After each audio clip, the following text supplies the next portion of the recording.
Good evening sir. Good evening बच्चों, good evening. Good afternoon sir. Good afternoon, Good sir. afternoon, sir. Good afternoon, sir. Good afternoon. Good afternoon, sir. Good afternoon बच्चे। Good afternoon sir. Good afternoon.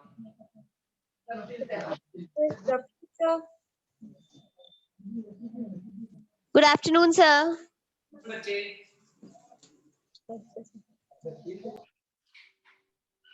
Good afternoon, sir. Good afternoon बच्चे।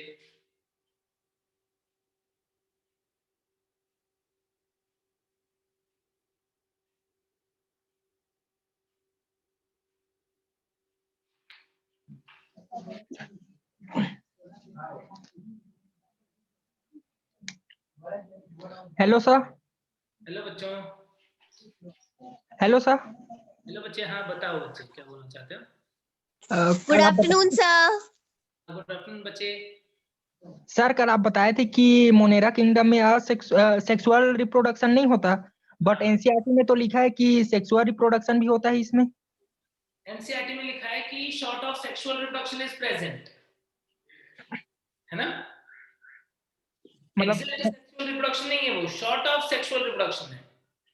But यहाँ sexual reproduction का मतलब क्या meaning समझोगे? Sexual reproduction से मिलती जुलती प्रोसेस। हिंदी में लिखा है सर, मैं तो हिंदी मीडियम वाला हूँ। यहाँ ये लिखा है कि ये लैंगिक प्रजनन भी करते हैं जिनमें एक बैक्टीरिया से दूसरे बैक्टीरिया में डीएनए का स्थानांतरण होता है। हाँ, तो हिंदी में जो है वो सेंटेंस में मिस्टेक है। इंग्लिश में जो सेंटेंस है उसका मीनिंग है कि ये लैंगिक जनन के समान प्रक्रिया करते हैं जिसके अंदर डीएनए का ट्रांसफर होता है ना? तो एग्जैक्ट लैंगिक जनन बोलना चाहिए, ये क्या बोलना चाहिए? लैंगिक जनन के समान प्रक्रिया करते हैं जिसमें डीएनए का ट्रांसफर होता है, ठीक है ना? क्योंकि डीएनए का ट्रांसफर होना लैंगिक जनन नहीं है। होता है क्या? डीएनए का ट्रांसफर होना लैंगिक जनन होता है क्या? बताओ। No sir. नहीं, तो फिर वो गलत बात है ना?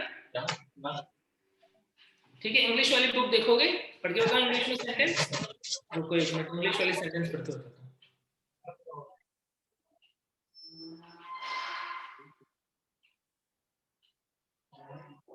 और आज आर की बैक्टीरिया पढ़ेंगे। हाँ, आज आर की बैक्टीरिया पढ़ेंगे।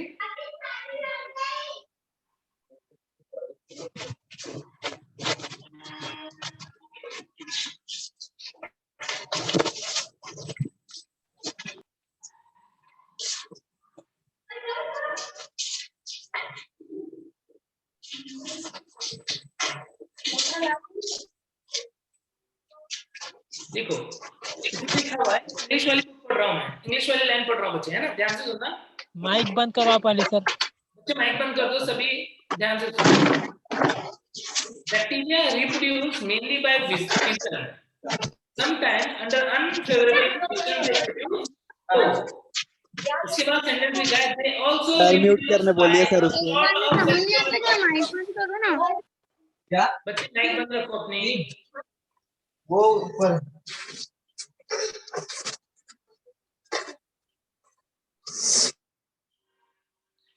क्या लिखा हुआ है? लिखा हुआ है कि they also reproduce by short of sexual reproduction by adopting a primitive type of DNA transfer from one bacteria to the other bacteria. तो इन्होंने ये नहीं लिखा है कि सेक्सुअल रिप्रोडक्शन, लिखा हुआ है sort of sexual reproduction. Sort of sexual reproduction का मतलब क्या होगा? सॉर्ट ऑफ मतलब होता है मिलता जुलता, शॉर्ट ऑफ का मतलब एग्जैक्टली नहीं होता है ना? ठीक है, तो yes, हिंदी में, हाँ हिंदी ट्रांसलेशन में वो भले ही इसको लिख दिया हो कि लैंगिक जनन, लेकिन एग्जैक्टली लैंगिक जनन नहीं है। लैंगिक जनन से मिलती जुलती प्रक्रिया होती है, सॉर्ट ऑफ सेक्सुअल रिप्रोडक्शन होती है, ठीक है? और ये तो एनसीईआरटी की बात हुई, लेकिन जब हम कंसेप्ट की बात करेंगे तो कंसेप्चुअली तो तुम्हें यही बोलना है। कंसेप्चुअली यदि तुम्हें कोई पूछेगा कि बताओ बैक्टीरिया के अंदर या प्रोकैरियोट के अंदर सेक्सुअल रिप्रोडक्शन होता है क्या, तो तुम्हें बोलना है सीधे नहीं होता है, नहीं होता है। तो फिर कोई पूछेगा कि अच्छा तो फिर वो जो कॉन्जुगेशन है वो क्या है, तो तुम बोल दोगे कि वो रिप्रोडक्शन से, सेक्सुअल रिप्रोडक्शन से मिलती जुलती सी प्रक्रिया है जिसके अंदर जीन का ट्रांसफर हो जाता है। ऑफस्प्रिंग प्रोड्यूस नहीं हो पा रहा है, इसीलिए हम उसे सेक्सुअल रिप्रोडक्शन नहीं बोल रहे हैं, लेकिन हाँ मिलती जुलती प्रक्रिया बोल रहे हैं। पैरासेक्सुअल बोलते हैं। हाँ, पैरासेक्सुअल बोलते हैं, पैरासेक्सुअलिटी। ठीक है ना? ठीक है, तो देखो मैं तुम्हें बताता हूँ ना, मैं तुम्हें कंसेप्चुअली पढ़ा रहा हूँ। सर इसका क्वेश्चन के एग्जांपल ऊपर क्या होगा? तुम कर ही सकते हो। जब तुम्हारे सामने क्वेश्चन आएगा तो तुमको सारी बातें क्लियर पता होगी, तो तुम लॉजिकली आंसर कर ही पाओगे उसका। ठीक है, तुम्हें पता होनी चाहिए दोनों बातें, कि बुक में क्या लिखा हुआ है और एग्जैक्टली क्या होता है। ठीक है ना? तो बुक में ये लिखा हुआ है कि बैक्टीरिया के अंदर शॉर्ट ऑफ सेक्सुअल रिप्रोडक्शन होता है, जिसमें वो प्रिमिटिव टाइप का जीन ट्रांसफर करते हैं, और जबकि इनके अंदर क्या होता है बच्चों, जो बाकी के यूकैरियोट से मोस्टली उनके अंदर यदि हम देखते हैं तो उनमें तो ट्रू सेक्सुअल रिप्रोडक्शन होता है। सर इसका कोनिडिया एग्जांपल क्या होगा? के बारे में तो हम बात करेंगे जब हम फंजाई पढ़ रहे होंगे। बैक्टीरिया के अंदर कोनिडिया जो है वो नॉर्मली तो नहीं होते हैं, बट एक्टिनोमाइसीटीज जो है, जैसे कि मैंने बताया था कल लास्ट लेक्चर में एग्जांपल्स, तो एक्टिनोमाइसीटीज के बारे में मैंने बताया था कि देखो फंजाई जैसा नाम है, लेकिन ये फंजाई नहीं है, बैक्टीरिया और फंजाई के बीच में कनेक्टिंग लिंक है, तो वहां पर उनके अंदर कोनिडिया भी बनते हैं, यानी कुछ बैक्टीरिया में कोनिडिया भी बनते हैं। कोनिडिया क्या होता है बहुत डिटेल में हमने बात की थी, जब हम 12th का फर्स्ट चैप्टर पढ़ रहे थे, उसके अंदर की कोनिडिया जो है वो एक्सोजीनसली फॉर्म हुआ है। हाइफी के ऊपर जो कोनिडियोफोर थे उनके ऊपर क्या बन रहा था, छोटे-छोटे से स्ट्रक्चर, यूनिसेलुलर स्ट्रक्चर बन रहे थे एक्सोजीनसली। यूनिन्यूक्लिएटेड, मल्टीन्यूक्लिएटेड टाइप के हो सकते हैं, पिगमेंटेड टाइप के हो सकते हैं, मोस्टली बेसिपिटल ऑर्डर में लगे होते हैं। पेनिसिलियम हमने एग्जांपल पढ़ा था, तो वो कोनिडिया होते हैं। ठीक है, ठीक है, और कुछ पूछना है क्या? सर पैरासेक्सुअल का रिप्रोडक्शन का एग्जांपल क्या होगा? कॉन्जुगेशन, संयुग्मन। सर कॉन्जुगेशन को एग्जांपल संयुग्मन। ठीक है, सर किन में होता है ये? Example sir. बैक्टीरिया। बैक्टीरिया एक तो एग्जांपल बैक्टीरिया में होता है, कॉन्जुगेशन पैरामीशियम में भी होता है। अभी तो हम मोनेरा पढ़ रहे हैं ना, तो मोनेरा में होता है कॉन्जुगेशन, बैक्टीरिया में होता है, साइनोबैक्टीरिया में हो सकता है। ठीक है ना?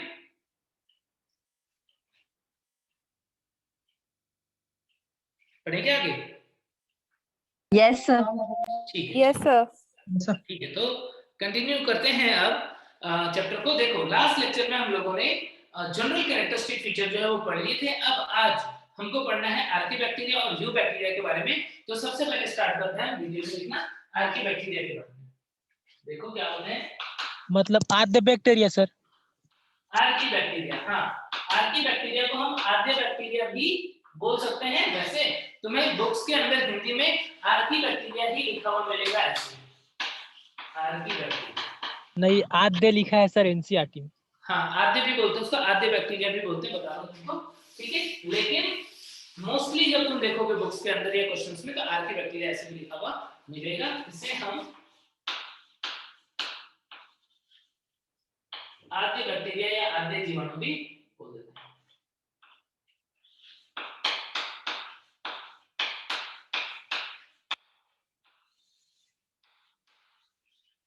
देखो क्या होता है, आर्कीबैक्टीरिया जो है वो most primitive organism on earth.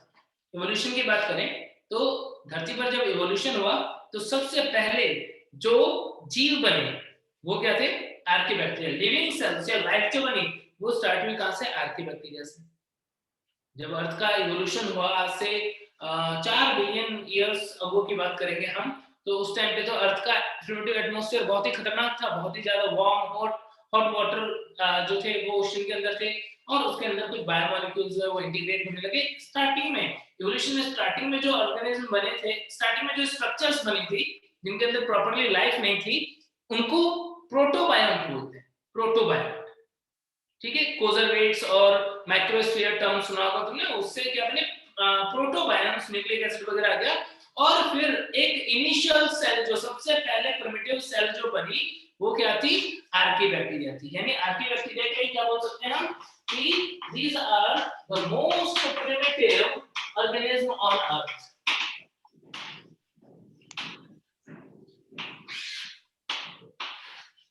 इस पृथ्वी पर सबसे प्राचीनतम जीव कौन है, आर्कीबैक्टीरिया है। ठीक है, और आर्कीबैक्टीरिया को लिविंग फॉसिल भी बोलते हैं। These are also known as living fossil. Living fossil का क्या होगा, जीवित लिविंग फॉसिल जीवित जीवाश्म। क्या होते हैं लिविंग फॉसिल जीवित जीवाश्म, क्या होते हैं बता सकते हो कोई बच्चे? कोई ऐसे जीव जिनका उद्भव जिस रूप में हुआ धरती पर आज भी वो उसी रूप में मौजूद है, तो उन ऑर्गेनिज्म को हम क्या बोलते हैं? Living fossil.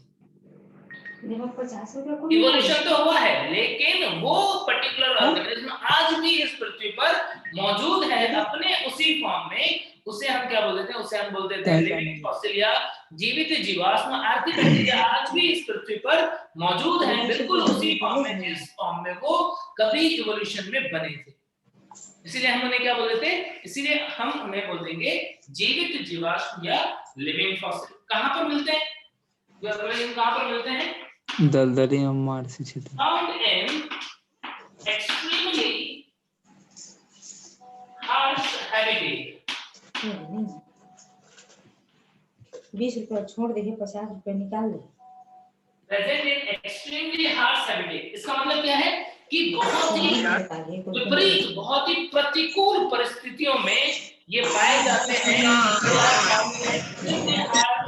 ये बहुत ही प्रतिकूल परिस्थिति में पाए जाते हैं। जैसे कौन सी प्रतिकूल परिस्थिति? लाइक हाई टेम्परेचर, बहुत ही ज्यादा उच्च तापमान होगा उन जगहों पर मिलेंगे। हाई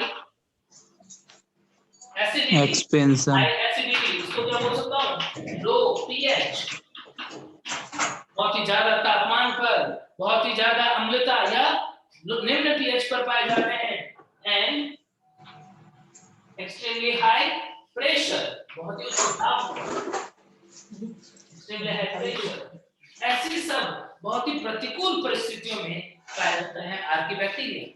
तुमने पढ़ा होगा थर्मो एसिडोफाइल्स के बारे में कि थर्मो एसिडोफाइल्स जो होते हैं वो समुद्र के नीचे जो हाइड्रोथर्मल वेंट्स होते हैं, हाइड्रोथर्मल वेंट्स जो होते हैं उनके अंदर पाए जाते हैं, जहां पर क्या होता है? जहां पर गर्म पानी नीचे से निकलता होता है, बहुत ही ज्यादा तापमान अधिक होता है, टेम्परेचर बहुत ज्यादा। और दूसरा चीज सोचो, समुद्र की गहराई में कितनी ज्यादा लेयर जो है पानी की उसके ऊपर प्रेजेंट है, इसका मतलब उन बैक्टीरिया के ऊपर वहां पर दाब क्या है? बहुत ज्यादा है। यानी कि आर्किबैक्टीरिया कैसे वातावरण में पाए जाते हैं, कैसे हैबिटेट में पाए जाते हैं, आवास में पाए जाते हैं, जहां पर प्रतिकूल परिस्थिति होती है, जहां पर तापमान बहुत उच्च होता है, अम्लता बहुत ज्यादा होती है, या फिर एसिडिटी बहुत ज्यादा होती है, पीएच बहुत कम होता है, या बहुत ज्यादा प्रेशर होता है। इसके अलावा सलाइनिटी जहां पर बहुत ज्यादा है, एक और चीज जहां पर लवणता, लवणता को इंग्लिश में बोलते हैं सलाइनिटी, जहां पर सलाइनिटी या लवणता बहुत ज्यादा होती है, ऐसे विपरीत प्रतिकूल परिस्थितियों में आर्किबैक्टीरिया पाए जाते हैं। क्या ये बात क्लियर है? बहुत इंपॉर्टेंट बात है। क्लियर हो गई सब बच्चों? सर एक बार और एक बार और बता रहा हूं कि आर्किबैक्टीरिया सबसे प्राचीनतम जीव है, नंबर 1, और आज भी उसी रूप में उपस्थित है जिस रूप में वो पहले बने थे, इसीलिए हम उसे क्या बोल देते हैं? इसलिए हम बोल देते हैं कि आर्किबैक्टीरिया लिविंग फॉसिल है, जीवित जीवाश्म। और कहां पर मिलेंगे? बहुत ही हार्श कंडीशन में, बहुत ही कठोर या प्रतिकूल परिस्थितियों में पाए जाते हैं, जैसे उच्च तापमान, जैसे उच्च अम्लता या लो पीएच में उच्च दाब पर मिल सकते हैं, बहुत ही ज्यादा लवणता हाई सैलिनिटी जो है वहां पर मिल सकते हैं। तो ऐसे सब हैबिटेट में हमें आर्किबैक्टीरिया मिलते हैं। क्लियर हो गई बात? ज्वालामुखी में सर, ज्वालामुखी में भी मतलब लवणता, जहां पर सॉल्ट की कंसंट्रेशन बहुत ज्यादा है, उसको बोलते हैं हम सैलिनिटी या लवणता। ज्वालामुखी में भी पाए जाते हैं। ज्वालामुखी हेलो के सर, अंदर तो नहीं मिलेंगे बच्चे। ज्वालामुखी का तापमान तो बहुत ही भयानक हाई है। हाई टेम्परेचर का मतलब यहाँ पर 100 डिग्री के आसपास मान लो, 80 से 100 हेलो डिग्री। सर। हाँ बच्चे, सर ये जो आर्किबैक्टीरिया है वो जैसे वो उसी रूप में रहता है जिस रूप में वो उत्पन्न हुआ रहता है। हाँ आज भी उसी रूप में है। सर हाँ बच्चे, सर आर्किबैक्टीरिया में ऐसा क्या पाया जाता है जिसके कारण वो प्रतिकूल परिस्थिति में भी जीवित रह सकते हैं? देखते हैं आप क्या पाया जाता है। अब हाँ sir cell wall, they have different type of cell wall. बिल्कुल सही बात है। they have different type of cell wall, different type of cell membrane, different type of proteins. So all these biomolecules have such a structure that makes it resistant for such a harsh habitat. ठीक है ना, देखते हैं कि करके क्या होता है। सर तो यहाँ पर sir cell wall, cell membrane, protein, तीनों चीजें बहुत ही स्पेसिफिक हैं जिसकी वजह से ये ऐसे विपरीत प्रतिकूल परिस्थितियों में रह पाता है। इसका सेल वॉल देखते हैं सबसे पहले कि आर्की बैक्टीरिया का सेल वॉल कोश का भित्ति कैसा होता है। जब हमने बात की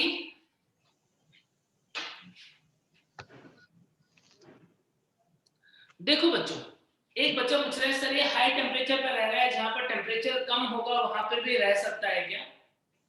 देखो लो टेम्परेचर पे इस टाइप के ऑर्गेनिज्म जो है वो रह तो सकते हैं, जिंदा तो रह सकते हैं, लेकिन मेटाबॉलिक एक्टिविटी नहीं कर पाएंगे। एक बात समझना कि कई बार अब तुम लोग जो है कंसेप्ट देखो पढ़ते टाइम कंसेप्ट की बात आएगी तो मैं तुम्हें पूरे कंसेप्ट बताऊंगा सही से, है ना।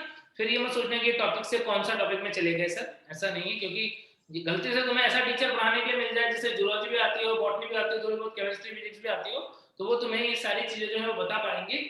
क्या होता है कि जैसे मान लो एक आर्की बैक्टीरिया है, वो मिल रहा है हमको कहां पर, गर्म पानी के झरनों में। एक बैक्टीरिया जो है वो हमें गर्म पानी के झरनों में मिल रहा है। यदि वो गर्म पानी के झरनों में बहुत अच्छे से रह पाता है तो फिर हम सोचते हैं कि अच्छा जब ये वहां पे रह रहा है तो हमारे घर के आसपास के तालाब में तो इसे बहुत ही मजा आता होगा, तो वहां तो ये बहुत ही अच्छे से रह पाता होगा। कई बार हमारे माइंड में ऐसी बातें आती है कि यदि वो बहुत ही हार्श हैबिटेट में रह पा रहा है तो अनुकूल परिस्थिति में तो रहता ही होगा। क्या तुम ऐसा सोचते हो?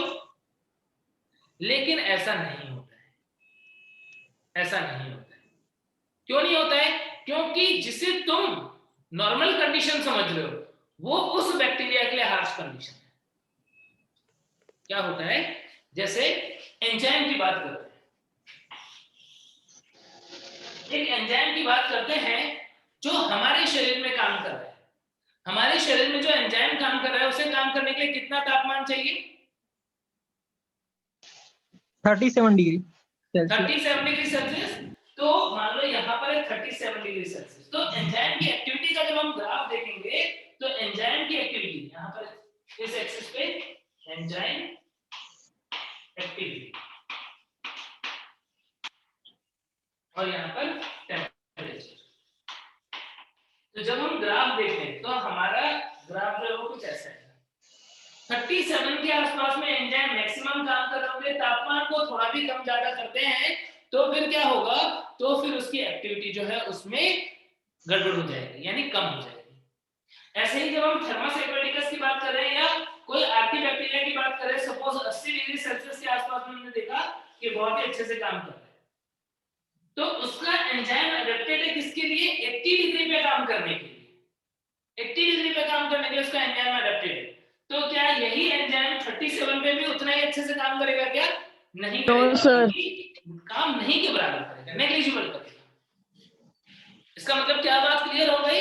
इसका मतलब तुम्हें ये बात क्लियर हो गई कि जो जीव जिस तापमान पे उसके एंजाइम्स काम करने के लिए एडेप्टेड है वो उसी पे अच्छे से सर्वाइव करेगा। उससे कम करे या ज्यादा करे, हो सकता है कि हमको देखने में लगे कि 37 अच्छा है, 80 जो है 80 जो है वो बहुत ही मुश्किल, बहुत ही टफ टेम्परेचर है, लेकिन यदि उस बैक्टीरिया की नजर से या आर्की बैक्टीरिया की नजर से देखोगे तो उसके लिए 80 तो बहुत अच्छा दिखेगा, उसे लगेगा 80 तो मेरे लिए बहुत ही अच्छा टेम्परेचर है, लेकिन ये 37 मेरे लिए बहुत ही हार्श टेम्परेचर है, बहुत ही मुश्किल टेम्परेचर। आई बात समझ में? तो इसका मतलब जो जीव जिस टेम्परेचर के लिए एडेप्टेड होंगे या जिस पीएच के लिए या जिस सैलिनिटी के लिए एडेप्टेड होंगे वो उसी के ऊपर काम कर रहे होंगे। ये मत सोचना कि उसे हम नॉर्मल कंडीशन में ला दें तो क्या उसे मजा आएगा कि दिक्कत होगी।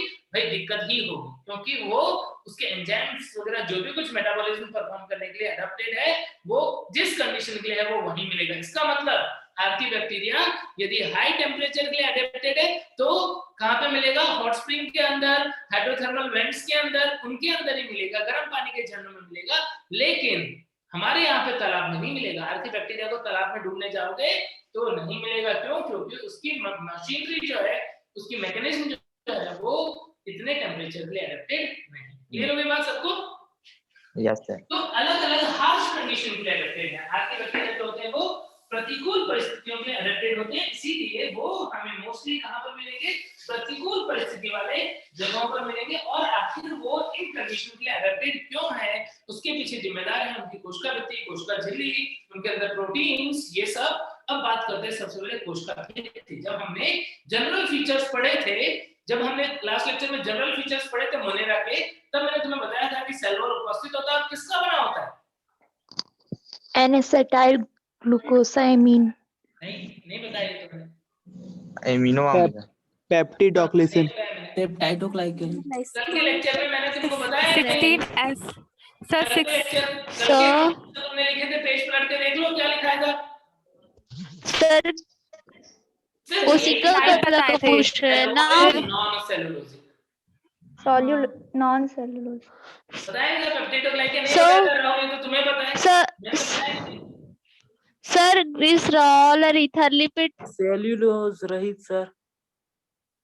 मैंने तुमको सिर्फ इतना सा सर, बताया था आज- कि मोनेरा की कोशिका भित्ति जो होती है वो नॉन सेलुलोजिक होती है, नॉर्मली सेलुलोज की बनी हुई नहीं। तो किसकी बनी होती है? कुछ बच्चे बोलते हैं पेप्टिडोग्लाइकन की बनी होती है। मैंने बोला था जब हम 6 जगत प्रणाली पढ़ रहे थे तो यू बैक्टीरिया और आर की बैक्टीरिया को जब पृथक किया गया तो उनको सेपरेट करने के कौन-कौन से आधार थे? 3 आधार बताए थे। कौन-कौन से आधार थे? Sir 16S ribosome serious ribosomal RNA sequencing, very good. Cell wall composition cell wall composition, yes. Cell membrane. Structure 3 main चीजें बताई थी। तो यहाँ पर इनका सेल वॉल जो है, आर्की बैक्टीरिया का सेल वॉल जो है वो बैक्टीरिया के सेल वॉल से अलग होता है। किसका बना होता है? पेप्टिडोग्लाइकन का नहीं बना होता है, बल्कि बना होता है मेड अप ऑफ स्यूडोपेप्टिडोग्लाइकन। बैक्टीरिया का सेल वॉल जो है वो पेप्टिडोग्लाइकन का बना होता है, बट आर्की बैक्टीरिया का सेल वॉल जो है वो किसका बना होता है? स्यूडोपेप्टिडोग्लाइकन का बना होता है। तो ये यहाँ पर डिफरेंस है।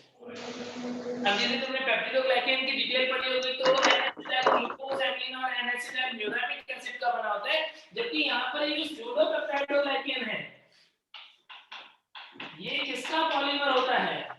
पॉलीमर ऑफ स्यूडोपेप्टाइडोग्लाइकन है, ये किसका पॉलीमर होता है? किसका बहुलक होता है? पॉलीमर ऑफ NAG, यानी NAG का पूरा नाम बता सकते हो क्या? N-acetyl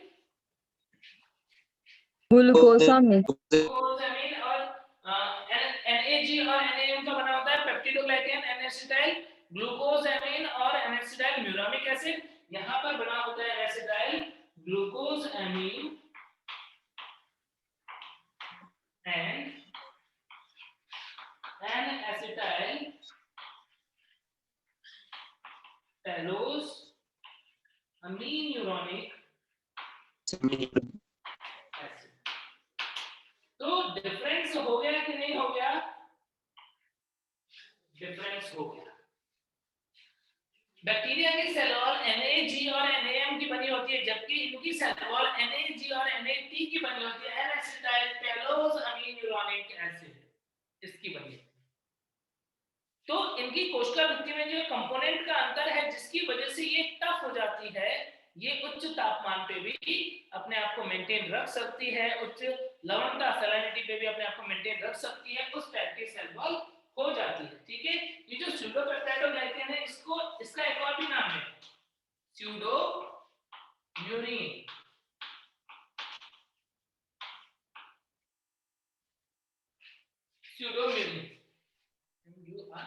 सर जी सेल वॉल को एक बार और बता दीजिए, क्योंकि मेरा नेटवर्क प्रॉब्लम हो रहा है। ठीक है, आर्की सर पॉली जो सेल वॉल है, कोशिका भित्ति है, वो बैक्टीरिया से अलग होती है, यू बैक्टीरिया से अलग होती है। आर्की बैक्टीरिया की सेल वॉल स्यूडोपेप्टाइडोग्लाइकन की बनी होती है, जबकि यू बैक्टीरिया में वो पेप्टाइडोग्लाइकन की बनी होती है। अंतर है दोनों में। और ये स्यूडोपेप्टाइडोग्लाइकन को हम स्यूडोम्यूरिन भी बोल देते हैं, स्यूडोम्यूरिन भी बोल देते हैं। ये स्यूडोम्यूरिन या स्यूडोपेप्टाइडोग्लाइकन जो है वो किसका बहुलक होता है? इसके अंदर कौन-कौन से कार्बोहाइड्रेट्स होते हैं या उसके डेरिवेटिव्स होते हैं? NAG और NAT, NAG N-acetyl ग्लूकोसामिन और NAT N-acetyl tallose aminuronic acid। तो इनका बना होता है सेल वॉल, और ये सेल वॉल की वजह से इनके अंदर क्या उच्च ये हार्श कंडीशन जो है उसके लिए प्रतिरोधकता आती है। एक अंतर बता पड़ गया क्या?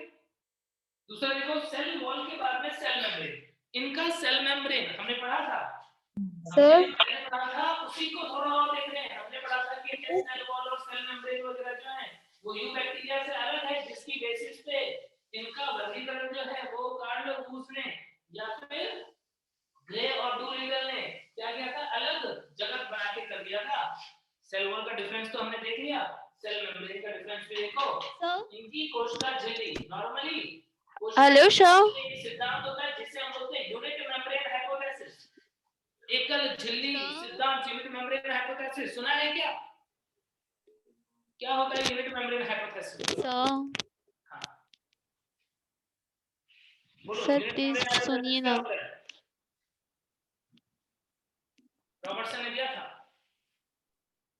उन्होंने बोला कि जितनी भी बायोलॉजिकल मेम्ब्रेन है, चाहे वो सेल मेम्ब्रेन है या ऑर्गेनेल की मेम्ब्रेन है या कोई भी जीव की मेम्ब्रेन है, वो सारे के सारे स्ट्रक्चर कंपोजिशन में और स्ट्रक्चर में सेम ही होगी, बाइलेयर लिपिड और प्रोटीन्स की बनी होगी, ऐसा बोला था।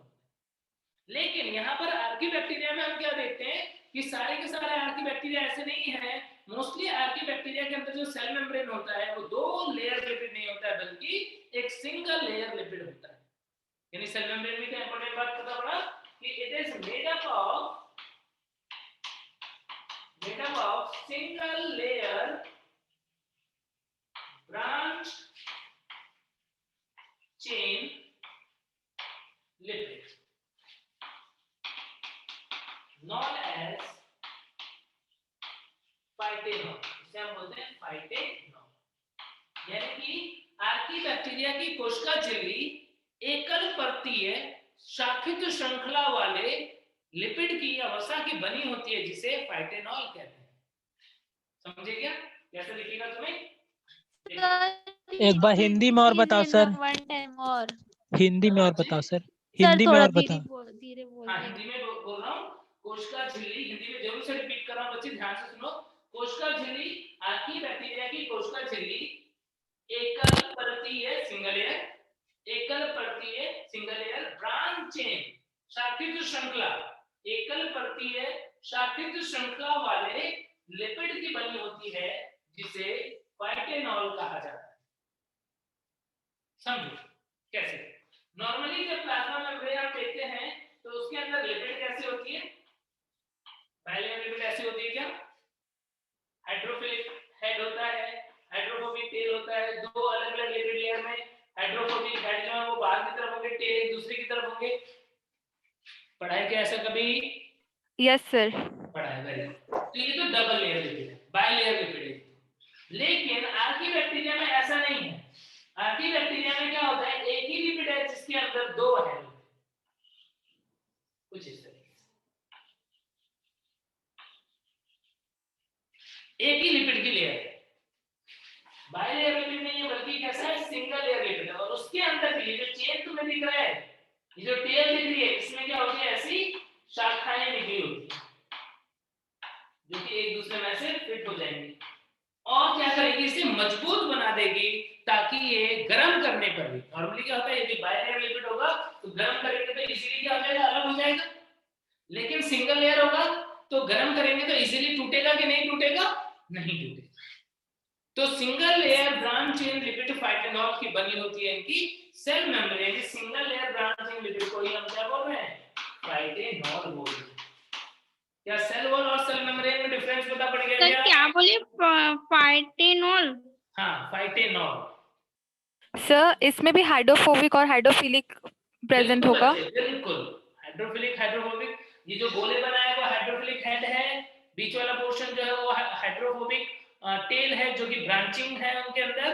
तो इस तरीके से उनकी लिपिड जो मेम्ब्रेन जो है वो होती है। तो ध्यान रखना, आर्की बैक्टीरिया का सेल वॉल सूडोपेप्टाइड ग्लाइकेन का बना होता है, इनकी कोशिका झिल्ली single layer branch chain lipid की बनी होती है, जिसे हम क्या बोलते हैं, फाइटेनॉल बोलते हैं। और ये बाकी किसी भी मेम्ब्रेन से अलग है, क्योंकि जनरली जीवों के अंदर है, इवन यू बैक्टीरिया के अंदर भी जो प्लाज्मा मेम्ब्रेन होती है वो डबल लेयर होती है, लेकिन यहाँ पर क्या है, यहाँ पर वो single layer branch chain lipid है।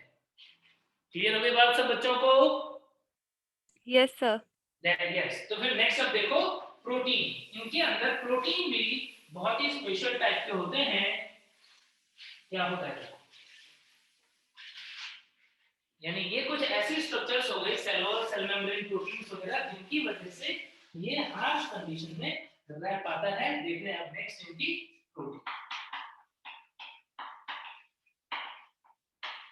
प्रोटीन्स, इनकी प्रोटीन जो होती है बच्चों, उस प्रोटीन के अंदर क्या देखते हैं हम कि इनकी प्रोटीन के अंदर कुछ ऐसे बॉन्ड होने चाहिए जो ज्यादा टेम्परेचर पे डीनेचर ना हो, विकृतीकृत ना हो।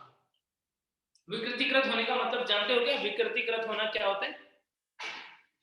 यस सर, डबल बॉन्ड जो होती है वो ब्रेक हो जाती है जब उसको हाई टेम्परेचर करते हैं तो। बिल्कुल सही बात है, तो बिल्कुल सही बोल रहे बच्चे। लेकिन प्रैक्टिकली यदि मैं तुम्हें बताऊं, प्रैक्टिकल वे में यदि मैं तुम्हें बताऊं तो कैसे समझ सकते हो कि जैसे तुमने एग देखा, अंडा, एक अंडा बाजार से खरीद के लाए, कच्चा अंडा, उसको फोड़ा तुमने, तो उसके अंदर क्या हुआ? लिक्विड निकला। लिक्विड निकला, वो लिक्विड जो है उसके अंदर बहुत सारा प्रोटीन है, बहुत सारा प्रोटीन है, लेकिन वो प्रोटीन जो है वो छोटे छोटे गोले के जैसे है। वो प्रोटीन जो है वो किस फॉर्म में? ऐसे छोटे छोटे गोले के फॉर्म में है, ग्लोबुलर प्रोटीन है, जो कि लिक्विड के अंदर सस्पेंडेड है, तो एक तरल जैसी अवस्था बनी हुई है। ग्लोबुलर प्रोटीन है, टर्सरी प्रोटीन, क्वार्टिनरी प्रोटीन, ऐसे सब प्रोटीन। लेकिन जब इस अंडे को हम बॉईल कर देते हैं तो क्या होता है, इसके अंदर ये जो ग्लोबुलर प्रोटीन है ये विकृतीकृत हो जाता है। विकृतीकृत होने का मतलब कि प्रोटीन तो क्या होती है? धागा होता है। प्रोटीन क्या होता है बच्चे? प्रोटीन तो धागा होता है, और धागा गोली की फॉर्म में कैसे है? गोली की फॉर्म में ऐसे है जैसे मान लो हमने एक धागे को लिया और उंगली में ऐसे मसलते मसलते मसलते और उसकी एक छोटी गोली बना दी, वैसा हो गया। अब यहाँ पर प्रोटीन के अंदर क्या होता है? प्रोटीन के अंदर ये धागा जो है, ये प्राइमरी प्रोटीन जो है, जब ये इस तरीके से बहुत ज्यादा कॉइल्ड हो जाता है, इसके अंदर जगह जगह पे बॉन्ड बन जाते हैं, कुछ डाइसल्फाइड बॉन्ड, कुछ हाइड्रोजन बॉन्ड, कुछ और भी हाइड्रोफिलिक बॉन्ड, हाइड्रोफोबिक बॉन्ड, ऐसे बहुत सारे बॉन्ड बन जाते हैं, जिसकी वजह से धागा जो है वो किसमें कन्वर्ट हो गया? ग्लोब्यूल में कन्वर्ट हो गया। अब क्या होगा, यदि हम इस अंडे को यदि हम बॉईल करेंगे, गर्म करेंगे, तो ये जो गोली बनी थी ना, ये वापस से खुल जाएगी धागे में, प्राइमरी या सेकेंडरी प्रोटीन स्ट्रक्चर में खुल जाएगी। अब ये खुल जाएगी तो क्या होगा? फिर तो ये एक दूसरे में ऐसे मैशअप हो जाएंगे, मैश हो जाएंगे, मतलब ऐसा जाल जैसा बन जाएगा अंदर के अंदर। बन जाएगा कि नहीं बन जाएगा? Yes sir.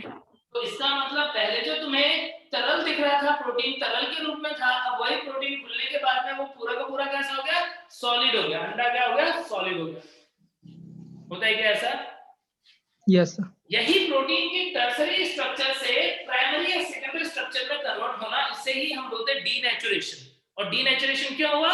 क्योंकि हाई टेम्परेचर पे ये गोली बनाने के लिए जो बॉन्ड्स बने हुए थे अंदर ही अंदर, डाइसल्फाइड बॉन्ड, हाइड्रोजन बॉन्ड, वो बॉन्ड टूट गए, और वो बॉन्ड टूटने क्या हो गया? वो धागा जो है वो खुल गया, और कैसा बन गया? और वो डीनेचर्ड हो गया। क्या अब प्रोटोप्लाज्म के अंदर मेटाबॉलिक एक्टिविटीज वगैरह वो सब चलेंगी क्या? नहीं चल पाएंगी। No sir. नहीं चल पाएंगे। ठीक है, तो इस तरीके से तुमको पता पड़ा कि हाई टेम्परेचर की वजह से प्रोटीन का डीनेचुरेशन कैसे होता है, और डीनेचुरेशन का मतलब यहाँ पर क्या होता है। अब यदि मान लो इस गोली में, जो गोली अभी हमने बनाई थी, उसके अंदर कुछ ऐसे बॉन्ड बने हुए हो कि तुम इसको गर्म भी करो तो बॉन्ड टूटे, फिर क्या होगा? तुम गर्म करोगे, वो लिक्विड के लिक्विड ही बना रहेगा, वो प्रोटीन जो है वो ग्लोबुलर के ग्लोबुलर फॉर्म में ही रहेगी। यदि वो ग्लोबुलर के ग्लोबुलर फॉर्म में ही रहेगी, उसका फॉर्म ही चेंज नहीं हुआ, तो क्या वो काम करना बंद करेगा कि काम करता ही रहेगा?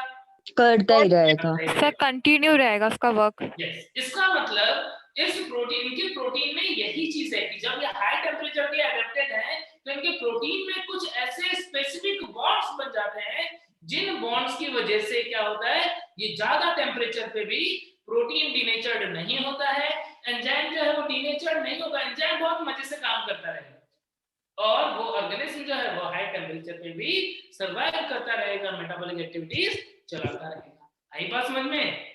तो प्रोटीन में क्या खास बात दिख रही है? Specific bonds are present,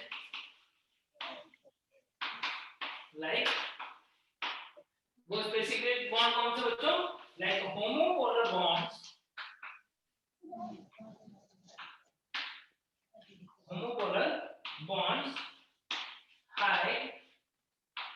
electrostatic bonds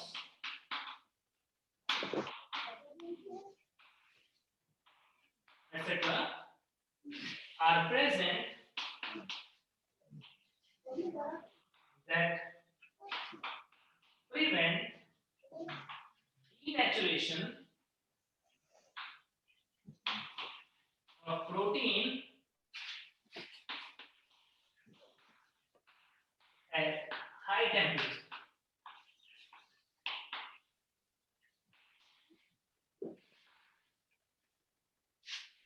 sir Hindi देखिए में प्रोटीन में स्पेसिफिक कुछ बॉन्ड्स प्रेजेंट होते हैं, उनके नाम क्या है? होमोपोलर बॉन्ड, हिंदी में हो सकते हैं समध्रुवीय बंध, एंड हाई इलेक्ट्रोस्टैटिक बॉन्ड्स यानी स्थिर वैद्युतिकी बंध। पता है तुमको NaCl Na+ Cl- कस के जुड़ा हुआ इलेक्ट्रोस्टैटिक बॉन्ड से, बहुत गर्म करते हैं तब भी Na+ और Cl- अलग नहीं हो पाता है, होता है कि नहीं? सर क्या बोले एक बार और बोलिए ना। इलेक्ट्रोस्टैटिक बॉन्ड्स, होमोपोलर बॉन्ड्स, ऐसे सब बॉन्ड इनके अंदर प्रेजेंट होते हैं और इसकी वजह से क्या होता है, ये एंजाइम जो है वो प्रोटीन जो है वो डीनेचर्ड नहीं होते हैं हाई टेम्परेचर पे भी, और एंजाइम जो है वो काम करता रहता है। क्या क्लियर हो गई बात सब बच्चों को? हिंदी में लिखवा दो सर। सर हिंदी में हिंदी लिख में लो। लिखवा रहा हूँ। सर हिंदी में लिखवा प्रकार के इनकी प्रोटीन में विशिष्ट प्रकार के बंध, जैसे इनकी प्रोटीन में विशिष्ट प्रकार के बंध जैसे समध्रुवीय बंध, उच्च स्थिर वैद्युतिकी बंध, उच्च स्थिर वैद्युतिकी बंध आदि पाए जाते हैं जो उच्च तापमान पर प्रोटीन को विकृतीकृत होने से रोकते हैं या बचाते हैं, जो प्रोटीन को उच्च तापमान पर विकृतीकृत होने से बचाते हैं। ठीक है,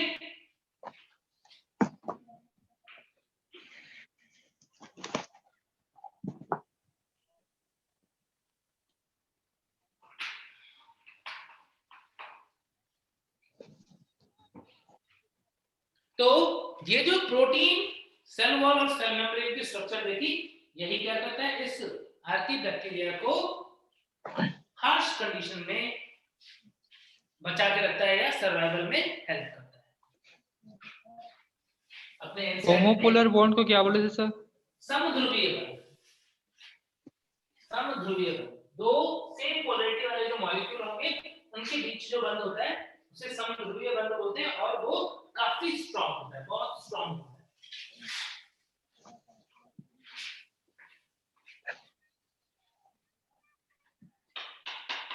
cell wall,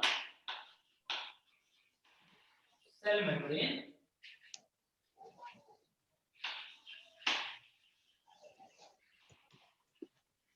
cell wall, cell membrane, and protein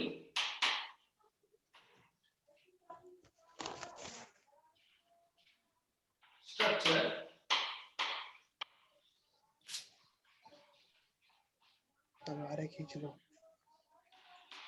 helps in survival of Archaebacteria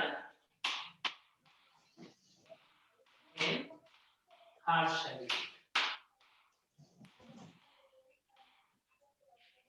तो हिंदी वाले बच्चे लिखो कि कोशिका भित्ति, कोशिका झिल्ली और प्रोटीन की संरचना आर्कीबैक्टीरिया को प्रतिकूल परिस्थितियों में सरवाइव करने में सहायता करती है, जीवित रहने में सहायता करती है। अब इसके बाद में बैक्टीरिया के कंपेयर में एक दो चीजें और भी बहुत ही इंटरेस्टिंग है जो सर एक बार और बोलिए ना आराम से सर। कोशिका भित्ति, कोशिका झिल्ली और प्रोटीन की संरचना आर्कीबैक्टीरिया को प्रतिकूल परिस्थितियों में सरवाइव करने में सहायता करती है या जीवित रहने में सहायता करती है।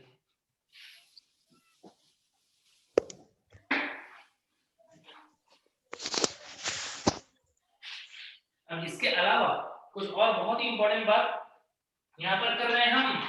क्या तुमने कभी ये पढ़ा है कि हिस्टोन प्रोटीन प्रोकैरियोट में होता है कि यूकैरियोट में? यूकैरियोट में होता है। यूकैरियोट में होता है। अपवाद है कि यहाँ पर histone protein may be present in archaebacteria.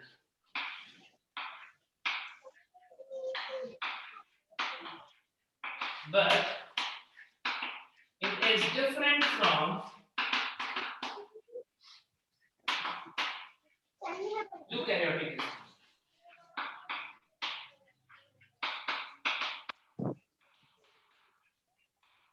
Archaebacteria में हिस्टोन प्रोटीन उपस्थित हो सकते हैं, लेकिन वो यूकैरियोटिक हिस्टोन से अलग प्रकार के होते हैं, यानी उनका कंपोजिशन जो होगा वो अलग होगा, बिल्कुल यूकैरियोट जैसा नहीं होगा, बट काम वैसे ही कर रहे होंगे। तो ध्यान रखना कि कुछ आर्कीबैक्टीरिया हैं जिनके अंदर हिस्टोन प्रोटीन उपस्थित होता है, ये तो यूकैरियोट से मिलता जुलता फीचर हो गया। ठीक है, अलग से ध्यान रखना है। एक और भी ऐसे पॉइंट ध्यान रखना, क्या कभी तुमने इंट्रॉन का नाम सुना है? Intron? Yes sir, eukaryotic. Sir ये हिस्टोन प्रोटीन क्या होता है? हिस्टोन प्रोटीन वो होता है जो डीएनए की पैकेजिंग में हेल्प करता है। जो डीएनए है वो ऐसा है, मान लो धागे के जैसा, तो जब ये पैकेज होता है तो इसके आसपास में बहुत सारे हिस्टोन प्रोटीन जो है वो इकट्ठा होते हैं, ये हिस्टोन के ऊपर ऐसे कॉइल्ड होता है और फिर उसके बाद में पैक हो जाता है, कंडेंस हो जाता है। तो डीएनए की पैकेजिंग में हेल्प करते हैं हिस्टोन प्रोटीन। यदि बैक्टीरिया में हिस्टोन प्रोटीन नहीं होंगे तो बैक्टीरिया के अंदर डीएनए क्या होगा? खुला हुआ रहेगा। जबकि यूकैरियोट में क्या होता है? हिस्टोन प्रोटीन प्रेजेंट होता है तो वो अच्छे से कंडेंस होकर पैक हो जाता है। तो हिस्टोन प्रोटीन जो है उसका काम डीएनए पैकेजिंग में होता है। नॉर्मली हिस्टोन प्रोटीन प्रोकैरियोट में एब्सेंट होते हैं, लेकिन यहाँ पर ध्यान रखना कि आर्कीबैक्टीरिया में हिस्टोन प्रोटीन उपस्थित हो सकते हैं। ऐसे ही इंट्रॉन जो है वो भी यूकैरियोट का फीचर है, लेकिन इंट्रॉन जो है सर जब डीएनए फिंगरप्रिंटिंग करते हैं तब ये उसमें काम आता है और सिलिकॉन को कट करता है और एक्सॉन इंट्रॉन उसमें एड अप करने में हेल्प करता है। कौन इंट्रॉन एक्सॉन को एडप्ट करने में हेल्प करता है? इंट्रॉन हट जाता है उसमें और एक्सॉन रह जाते हैं। हाँ, यस। तो ट्रांसक्रिप्शन और ट्रांसलेशन वाला प्रोसेस होता है। डीएनए है, मान लो ये इतना बड़ा एक डीएनए है यूकैरियोट का, तो इस डीएनए से जब आरएनए बनेगा, ये पूरा का पूरा आरएनए प्रोटीन बनाने में काम नहीं करेगा। इसके अंदर बीच में कुछ पार्ट होते हैं जो बेकार होते हैं, यानी इससे कुछ प्रोटीन नहीं बनने वाला।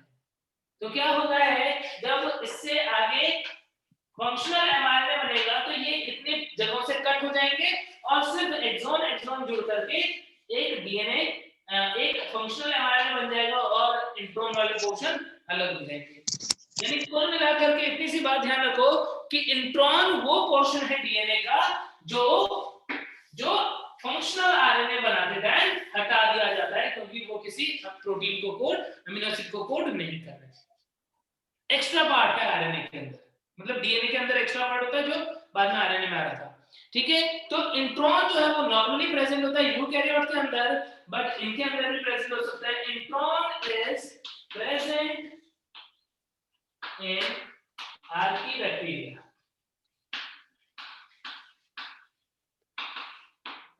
ठीक है, और ये दोनों चीजें हिस्टोन प्रोटीन और इंट्रॉन यू बैक्टीरिया में एब्सेंट होते हैं। हमने ये दो पॉइंट अलग से क्यों पढ़ा है यहाँ पर? क्योंकि ये यू बैक्टीरिया से अलग है। यू बैक्टीरिया के अंदर हिस्टोन प्रोटीन और इंट्रॉन अनुपस्थित होते हैं, एब्सेंट होते हैं, यहाँ पर उपस्थित है। क्लियर होगी बातें? सर एक बार और। हिस्टोन प्रोटीन जो है बच्चों डीएनए को पैकेज करने में हेल्प करता है। नॉर्मली प्रोकैरियोट में एब्सेंट होता है, लेकिन आर्कीबैक्टीरिया में प्रेजेंट होता है। इंट्रॉन जो होता है वो नॉर्मली यूकैरियोट में प्रेजेंट होता है, प्रोकैरियोट में एब्सेंट होता है, बट आर्कीबैक्टीरिया में प्रेजेंट है। आर्कीबैक्टीरिया के दोनों जो फीचर हैं, इंट्रॉन और हिस्टोन का प्रेजेंट होना, ये किससे समानता दिखा रहा है?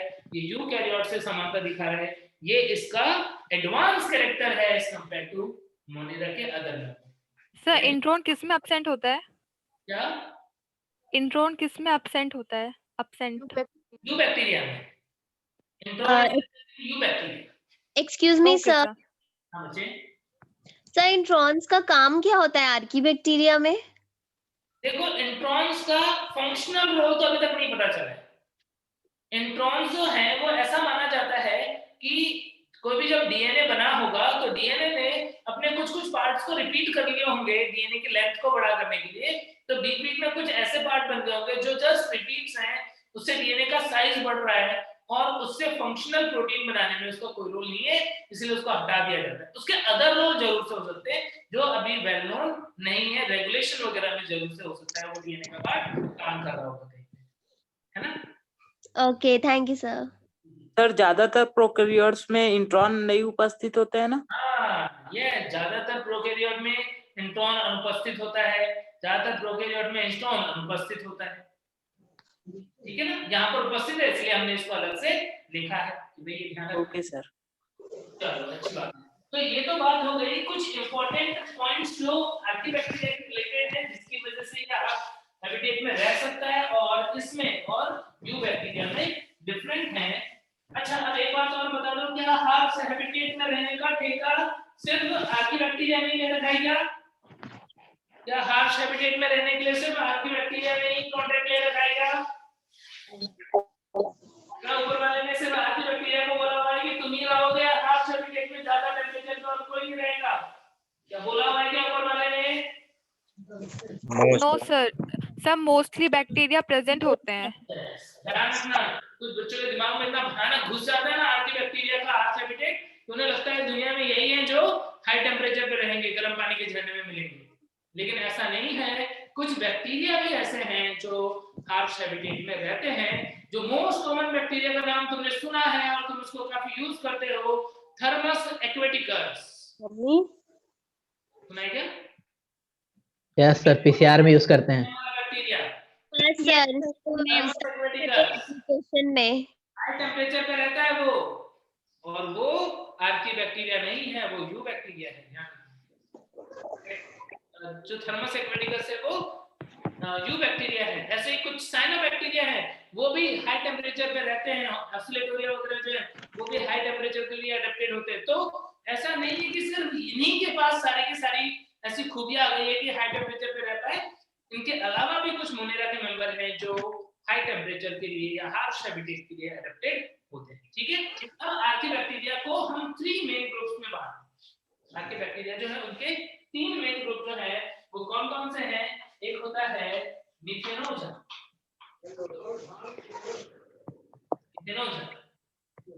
एक होता है हेलोफाइल्स, और एक होता है थर्मोफाइल्स, एसिडोफाइल्स। 3 मेन ग्रुप जो है आर्कीबैक्टीरिया के वो ये हैं, मेथनोजेंस, हेलोफाइल्स एंड थर्मोएसिडोफाइल्स।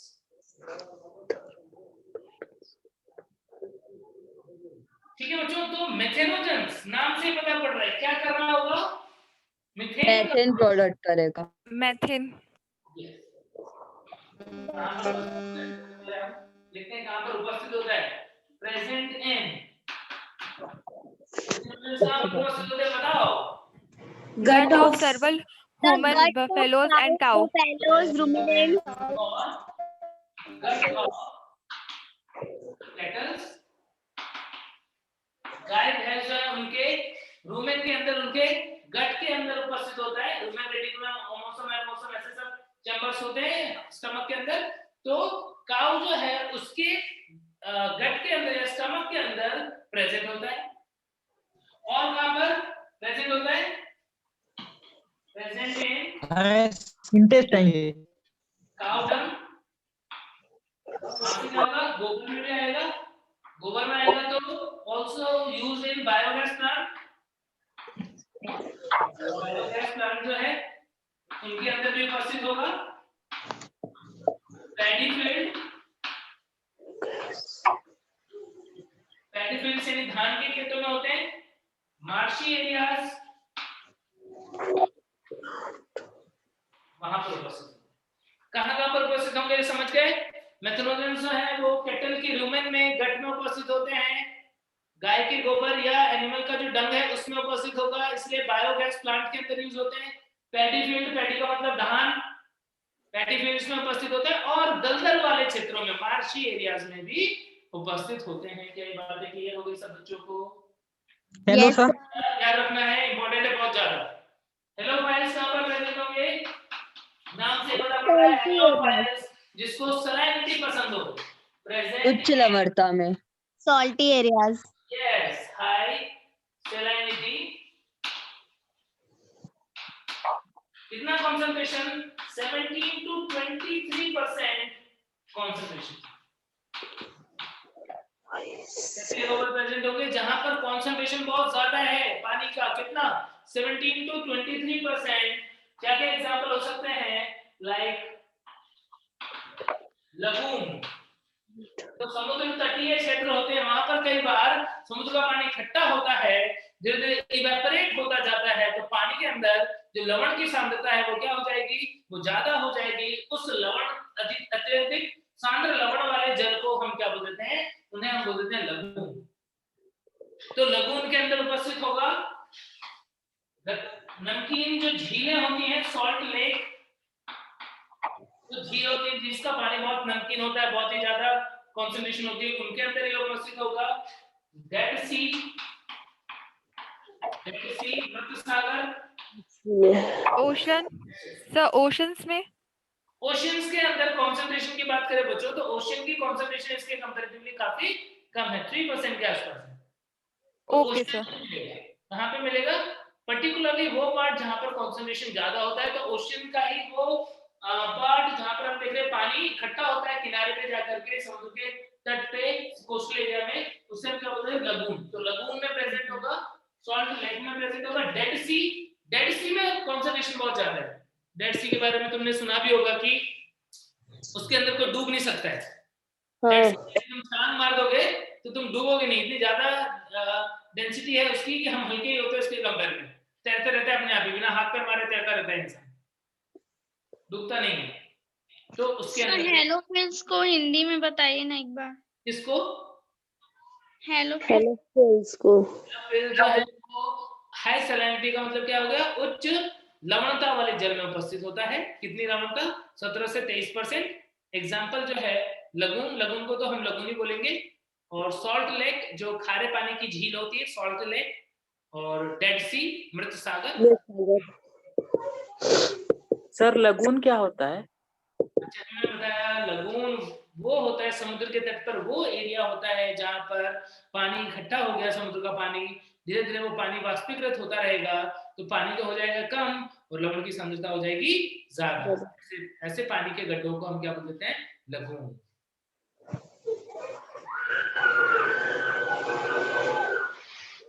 देन थर्मोएसिडोफाइल्स कहां पर प्रेजेंट होंगे? स्प्रिंग्स में प्रेजेंट होंगे। गर्म गंधक युक्त झरने। Hydrothermal vents, hydrothermal vents. अब ये हाइड्रोथर्मल वेंट्स को हिंदी में भी लिख लेना। हाइड्रोथर्मल वेंट्स क्या होते हैं वो मैं तुम्हें बता दे रहा हूँ। समुद्र के तट पे, जैसे ये मान लो समुद्र के मतलब फ्लोर पे, जैसे हमारी धरती का, हमारी धरती में क्या बहुत सारी जगहों पर क्या है, अर्थ जो है वो जो कॉन्टिनेंट्स वगैरह है, टेक्टोनिक प्लेट्स सब आपस में जुड़ी हुई है। अब मान लो अर्थ के फ्लोर पे हमने देखा यहाँ पर टेक्टोनिक प्लेट आपस में जुड़ी हुई है। यहाँ पर नीचे क्या है? नीचे जो अर्थ का कोर जो है वो तो बहुत गर्म है कि नहीं? अर्थ का कोर जो है वो पार्ट तो गर्म है बहुत ज्यादा, तो उसकी वजह से क्या होता है? हीट की वजह से यहाँ जो पानी होता है वो बॉयल होने लग जाता है, बहुत ही गर्म हो जाता है। समुद्र की गहराई में, ये समुद्र है, तो समुद्र की गहराई में कुछ जगहों पर क्या देखते हैं हम कि यहाँ से गर्म पानी जो है वो बाहर निकल रहा है, जिससे ही हम क्या बोलते हैं? इसे बोलते हैं हम हाइड्रोथर्मल वेंट्स।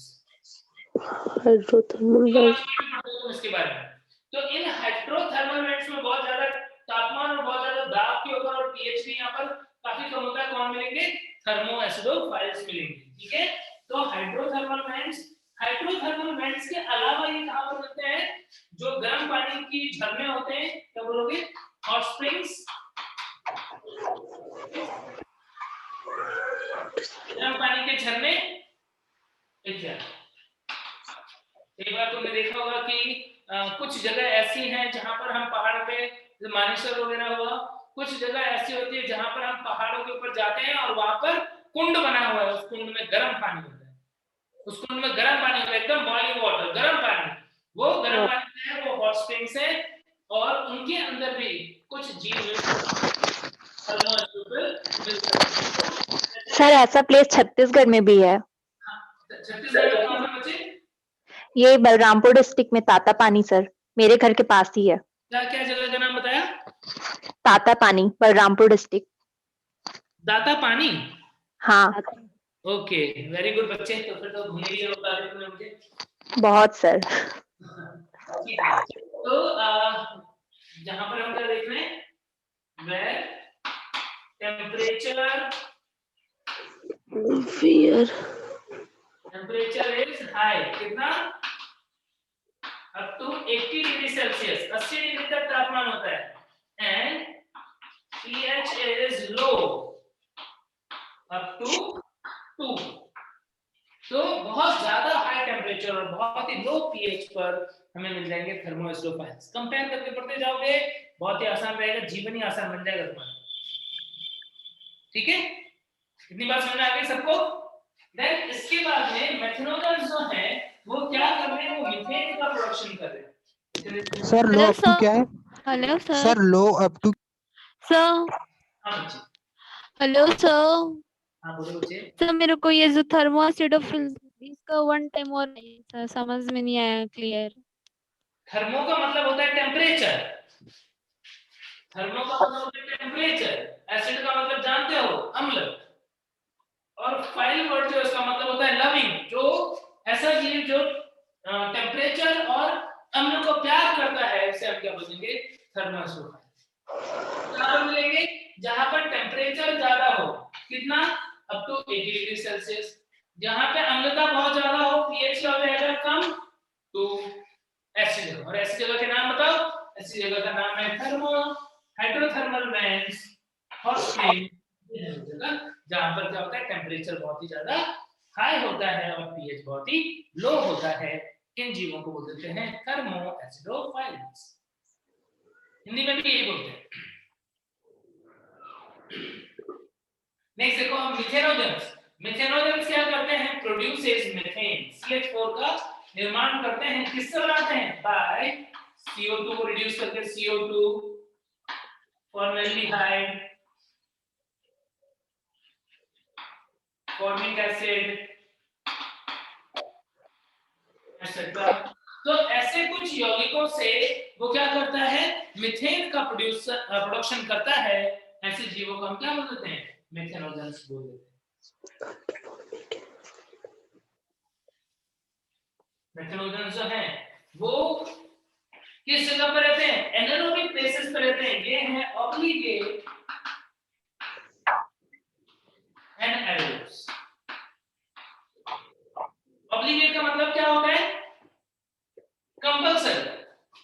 ऑब्लिगेट का मतलब होता है अविकल्पी, जिसके पास विकल्प ही नहीं है वो है ऑब्लिगेट। अविकल्पी, अवायवीय। क्या होता है ऑब्लिगेट एनारोब का मतलब? ऐसे जीव जो ऑक्सीजन की अनुपस्थिति में रहते हो, बिना ऑक्सीजन के श्वसन करते हो, उन्हें हम क्या बोलते हैं? अविकल्पी, अवायवीय, ऑब्लिगेट एनारोब। समझ गए क्या? हेलोफाइल्स क्या होते हैं? हेलोफाइल्स जो एक्सट्रीम सर एक बार और बताइए ना, मेथनोजन को एक बार और बताइए ना। मेथनोजन जो है वो मीथेन प्रोड्यूस करेंगे। मीथेन किससे बनाते हैं? CO2 से, फॉर्मेल्डिहाइड से, फॉर्मिक एसिड, इन सब यौगिकों से मीथेन का निर्माण करते हैं। अविकल्पी, अवायवीय होते हैं, ऐसी जगहों पर रहेंगे जहां पर ऑक्सीजन अनुपस्थित है। ये बिना ऑक्सीजन के श्वसन करते हैं, अवायवीय श्वसन करते हैं, सिर्फ और सिर्फ अवायवीय श्वसन करते हैं, कोई दूसरा विकल्प नहीं है। इसीलिए क्या बोल रहे हैं? अविकल्पी, अवायवीय, ऑब्लिगेट एनारोब। समझ गए? ऑब्लिगेट का मतलब कंपल्सरी। कंपल्सरी जी एनारोबिक्स, एनारोब है, यानी अविकल्पी, अवायवीय है। ठीक है, समझ गए? हाँ सर। हाँ ठीक है। तो अब देखो हेलोफाइल्स के बारे में। हेलोफाइल्स कौन से जीव होते हैं? हेलोफाइल्स वो जीव होते हैं जो हाई कॉन्सेंट्रेशन पे, अब यदि मान लो बाहर सांद्रता ज्यादा है, यदि किसी जीव के को जीव एक ऐसे वातावरण में जहां पे बाहर सांद्रता ज्यादा है, अंदर बॉडी के अंदर सांद्रता यदि कम होगी तो क्या होगा? क्या होगा? अचार बन जाएगा। अचार कैसे बनता है बताओ? अचार कैसे बनता है? आम काट के, सब्जी काट के एक रखते हैं, तेल मसाले बहुत सारा नमक ये सब डाल के एक मिक्सचर बनाते हैं, डाल देते हैं, क्या होता है उसके अंदर का सारा प्रोटोप्लाज्म बाहर निकल जाता है राशन की क्रिया से। बैक्टीरिया का भी सारा प्रोटोप्लाज्म बाहर निकल जाएगा, बैक्टीरिया का भी अचार बन जाएगा। होता है क्या? यस। तो हेलोफाइल्स जब ज्यादा कॉन्सेंट्रेशन में रहते हैं, बहुत अत्यधिक सांद्रता में रहते हैं, तो क्या होगा? तो उनके शरीर का पानी बाहर निकल जाना चाहिए। लेकिन यदि वो जिंदा रह पा रहा है तो कहीं ना कहीं उसने क्या किया है? कहीं ना कहीं उसने अपनी बॉडी के अंदर भी सांद्रता इतनी ज्यादा रखी है ताकि वो बैलेंस हो जाए। सर ऑस्मोसिस टाइप से? हाँ, ऑस्मोसिस की बात कर रहा हूँ बच्चे, बिल्कुल ऑस्मोसिस। हाँ सर, वही वर्ड नहीं समझ में आ रहा था, ऑस्मोसिस होगा क्या? हाँ, ओके। ऑस्मोसिस हो रहा है, एक्सोस्मोसिस हो रहा है। तो हेलोफाइल्स जो हैं वो अपने आप को यदि उस ऑस्मोसिस की प्रोसेस के थ्रू पानी बाहर निकलने से बचाना चाहते हैं तो उन्हें क्या करना होगा? उन्हें अपने बॉडी के अंदर भी कंसंट्रेशन उतना बढ़ाना पड़ेगा जितना बाहर है। और उसके लिए वो क्या करते हैं? उसके लिए वो एक्टिवली K+ पोटेशियम आयन को अपनी बॉडी में स्टोर करते हैं, सेल के अंदर स्टोर करते हैं, यानी active Uptake of K+ maintains the high concentration of protoplasm. इनके प्रोटोप्लाज्म का हाई कॉन्सेंट्रेशन जो है वो किसके थ्रू मेंटेन रहेगा? पोटेशियम के सक्रिय रूप से ग्रहण करने की वजह से। हेलोफाइल के अंदर इंपॉर्टेंट बात क्या है कि सक्रिय रूप से पोटेशियम या K+ आयन के अवशोषण द्वारा या अपने अंदर हाई कॉन्सेंट्रेशन मेंटेन करते हैं। हेलोफाइल के अंदर एक और भी बहुत इंपॉर्टेंट चीज है कि इनकी झिल्ली के ऊपर एक स्पेशल पिगमेंट होता है और उसकी हेल्प से बनाते हैं ATP। They produces ATP directly by sunlight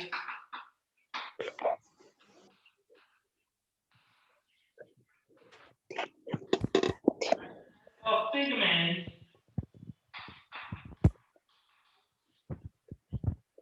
purple red type का पिगमेंट होता है, इसका नाम है बैक्टीरियोरोडोप्सिन।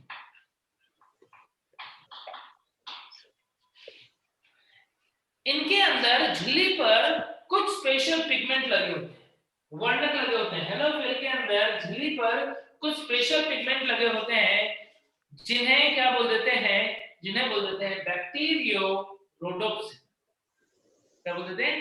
बैक्टीरियोरोडोप्सिन। और इस बैक्टीरियोरोडोप्सिन से क्या करते हैं? वो एटीपी बनाते, सनलाइट से एटीपी बनाते हैं। क्या फोटोसिंथेसिस पढ़ाएं क्या?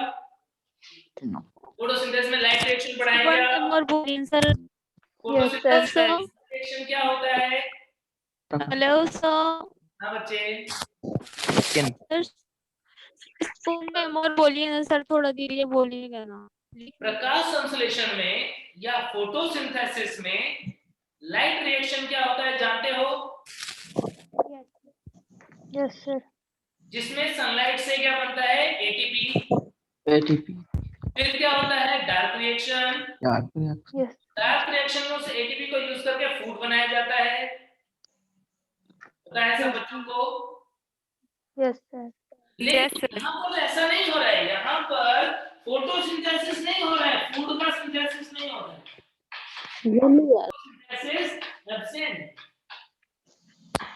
हेट्रोट्रॉफ है, तो हेट्रोट्रॉफ है। आधी प्रोसेस की इन्होंने, कौन सी आधी प्रोसेस की? लाइट से एटीपी तो बनाया, लाइट से एटीपी तो बनाया, लेकिन फूड का सिंथेसिस नहीं किया। फोटो हेट्रोट्रॉफ भी बोल सकते हो, फोटो हेट्रोट्रॉफ यानी प्रकाश विषमपोषी है। लाइट एनर्जी से एटीपी तो बनाते हैं लेकिन प्रकाश संश्लेषण नहीं करते हैं। इसका मतलब क्या हुआ? इसका मतलब ये हुआ कि जब तक लाइट आ रही है, इसका मतलब ये हुआ, मैं बहुत तुमको एग्जाम्पल के थ्रू समझाऊं तो क्या तुम लोग जादू को जानते हो? जादू को जानते हो क्या? Yes sir. कोई मिल यस गया सर। Yes sir. कोई मिल गया मूवी देखी होगी तुमने, रोहित वाली मूवी, और उसके अंदर क्या होता है, उस रोहित को एक वो मिल जाता है, जादू करके एक एलियन मिल जाता है। वो जादू जो है बिल्कुल वैसी ही कहानी है हेलोफिल की। वो जादू का क्या होता है, जब धूप पड़ती है तो जादू के पास शक्ति आ जाती है, पावर आ जाती है उसके पास, और धूप खत्म तो पावर खत्म। बताइए क्या? यस सर, ऐसा ही होता है। तो यहाँ पे हेलोफिल जो है वो जादू, ये समझ लो, जब तक लाइट आ रही है तब तक उसके पास एटीपी बनता रहेगा डायरेक्टली, और वो अपनी मेटाबॉलिक एक्टिविटी उस धूप से चला लेगा, उस लाइट से चला लेगा। लेकिन लाइट खत्म क्या होगा, तब उसको जरूरत पड़ेगी अपने एटीपी के लिए किसकी? खाना खाने की। तब वो जो फूड एंगल कर रहा होगा या खा रहा होगा, उसकी बॉडी के अंदर जो ऑर्गेनिक कंपाउंड थे, जब वो एटीपी में कन्वर्ट हो रहे होंगे रेस्पिरेशन के थ्रू, तो उसको एनर्जी मिलेगी। यानी हेलोफाइल एक ऐसा जीव है, उसको जब तक लाइट मिलती है तो वो लाइट से एटीपी बना लेता है। किसकी प्रोसेस, किसकी हेल्प से? रोडोप्सिन की हेल्प से। और अदरवाइज जो फूड है वो सिंथेसाइज नहीं कर सकता है, वो अपना खाना खुद से नहीं बना सकता है, वो हेट्रोट्रॉफ है। तो ऐसे जीवों को हम फोटो हेट्रोट्रॉफ की कैटेगरी में रख देते हैं। क्लियर हो गई बात सबको? Yes sir. ठीक है। ऐसे मेथनोजेंस की बात करें तो मेथनोजेंस अपना खाना खुद बनाते हैं केमिकल ऑक्सीडेशन से। ये होते हैं रसायन स्वपोषी कीमो ऑटोट्रॉफ्स। कीमो ऑटोट्रॉफ्स की कैटेगरी में आते हैं मेथनोजेंस। ध्यान रखना, ये कीमो ऑटोट्रॉफ है, ये फोटो हेट्रोट्रॉफ, प्रकाश विषमपोषी, और कीमो ऑटोट्रॉफ को हिंदी में बोलते हैं रसायन स्वपोषी। समझ गए क्या? अब जरा देखें थर्मोएसिडोफाइल्स के बारे में कुछ इंपॉर्टेंट पॉइंट ऐसे।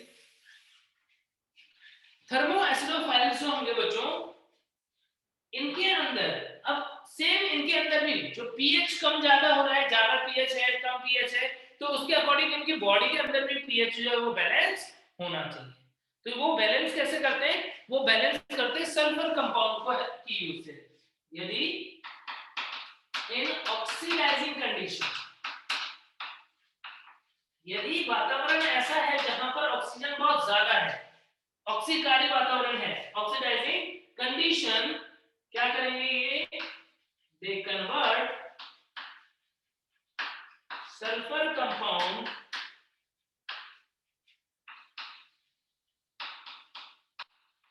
इन H2SO4। यदि वातावरण ऑक्सीकारी प्रकार का है तो ये क्या करेगा, ये सल्फर कंपाउंड जो है उन्हें H2SO4 में कन्वर्ट करेगा। क्या H2SO4 एसिड है क्या? Yes sir. सल्फ्यूरिक एसिड है। Yes sir. Sir question repeat कीजिए ना, मैं सुन नहीं पाई। एक बार क्वेश्चन रिपीट। भी उसको बैलेंस कर ताकि इजीली सर क्वेश्चन रिपीट कीजिए ना। क्वेश्चन ये है, क्वेश्चन पूछा था H2SO4 स्ट्रॉन्ग एसिड है क्या? Yes sir. Yes sir. तो ये ऑर्गेनिज्म जब लो पीएच पे रहेंगे, बाहर एसिडिटी ज्यादा है, तो इनकी बॉडी बैलेंस में रहनी चाहिए। तो अपनी बॉडी के अंदर एसिड कब बनाया इन्होंने?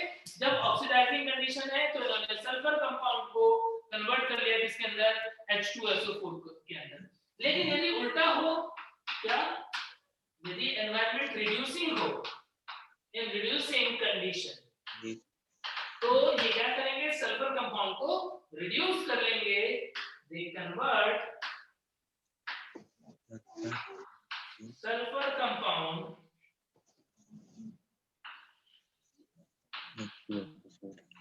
इन H2S। यानी अब आएगी या रिड्यूसिंग टाइप की कंडीशन होती है तो ये क्या करते हैं? H2S बना के रखते हैं। यदि ऑक्सीडाइजिंग कंडीशन होती है तो ये H2SO4 को बना के रखते हैं। इस तरीके से अपना pH भी रेगुलेट कर लेते हैं। ये अपने अंदर जो एसिडिटी अम्लता है उसको भी रेगुलेट कर लेते हैं। समझ गए? और इनके अंदर भी यदि हम न्यूट्रिशन की बात करें तो मोस्टली ये भी होते हैं कीमो ऑटोट्रॉफ, रसायन स्वपोषी। रसायन स्वपोषी के करीबी नाते। सर एक बार फिर से।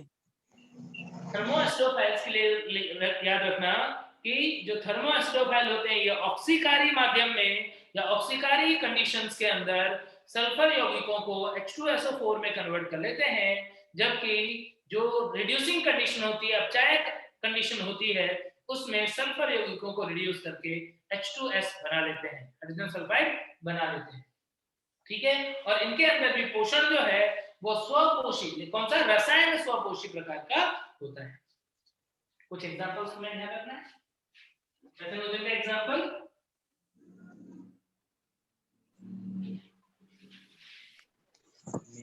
मेथनोजन का एग्जांपल सब मेथेनोजेन और थर्मोएसिडोफिल्स में होता है ना, कीमो ऑटोट्रॉप।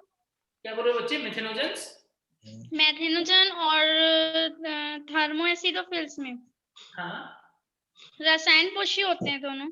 नहीं, ये जो हेलोफाइल्स है ना, ये रसायन पोषी नहीं है।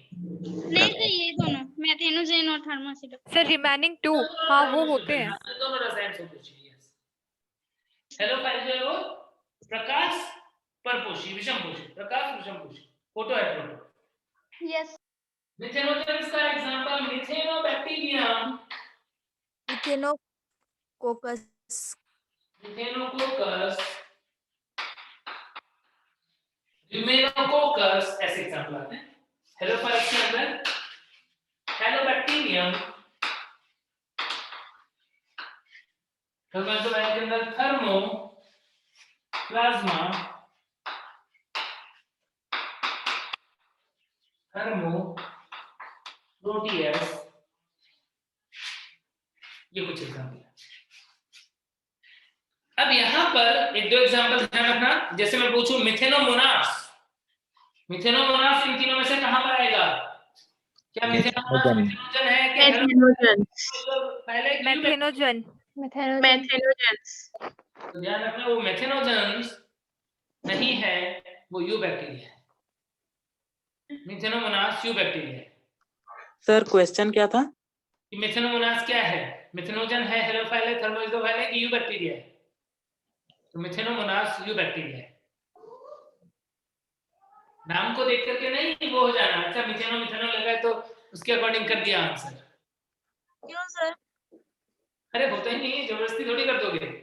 तो मिथेनोमोनास है वो मिथेन बैक्टीरिया होते हैं। मिथेन बैक्टीरिया वो जो मिथेन का ऑक्सीडेशन करते हैं और उसकी एनर्जी को यूज करते हैं फूड बनाने में, यू बैक्टीरिया है।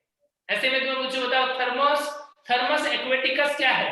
थर्मस एक्वेटिकस मिथेनोजन है कि हेलोफाइल है कि थर्मोएस्टोफाइल है कि यू बैक्टीरिया है? You bacteria. यू बैक्टीरिया है। ठीक है, तो कई बार हमको नाम मिलते जुलते होते तो हमारे माइंड में गलत कंसेप्ट बन जाता है। क्लियर हो गई बात? तो यस सर। तो बैक्टीरिया वाला पार्ट जो है वो हमारा कंप्लीट हो गया है। कल अब पढ़ेंगे यू बैक्टीरिया। ठीक है, इतना सब बच्चे अच्छे से पढ़ना। और जैसे कि मैंने तुम्हें बताया हुआ है कि रोज के रोज रिवाइज करना बहुत जरूरी है इस चैप्टर में। आज जो पढ़ाया लिख लिख करके पढ़ना। और अभी भी यदि तुम पढ़ते हो ना ऑनलाइन, मैक्सिमम बच्चे क्या गड़बड़ करते हैं, ऑनलाइन पढ़ रहे हैं और ना वीडियो देख रहे हैं, बैठ के हाथ पैर बांधे हुए हैं और ना बैठ करके वीडियो देख रहे हैं, मूवी चल रही है कोई। ऐसे पढ़ने से कोई फायदा नहीं होगा। कॉपी लेके बैठो, क्लास में जैसे पढ़ाता हूँ वैसे ही पढ़ा रहा हूँ तुमको। भूल जाता हूँ कि मेरे सामने एक स्क्रीन है, मेरे सामने, मुझे तो ये लगता है मेरे सामने 300 बच्चों की एक क्लास चल रही है, यही लगता है मुझे, और उसी हिसाब से पढ़ाता रहता हूँ तुमको, बिल्कुल उसी फ्लो में। तो तुम्हें भी बिल्कुल वैसे ही पढ़ना है जैसे क्लास में पढ़ते हो। हर एक पॉइंट लेख करके, नोट्स बना करके प्रॉपरली सही से घर पे जाओ, मतलब मींस क्लास खत्म होने के बाद जो तुम्हारा सेल्फ स्टडी का टाइम होता है उस टाइम पे सही से रिवाइज करो। तो यदि तुम सही से पढ़ रहे होगे ना तो तुमको खुद को, अब तो हो गया लगभग 1 महीने, अब तुमको खुद को कॉन्फिडेंस आ जाएगा, तुमको लगेगा कि अच्छा बायो भी क्या चीज होती है। ठीक है ना? तो इसीलिए थोड़ा सा सही से पढ़ो, ध्यान से। ठीक है ना? पूरे एफर्ट लगाओ।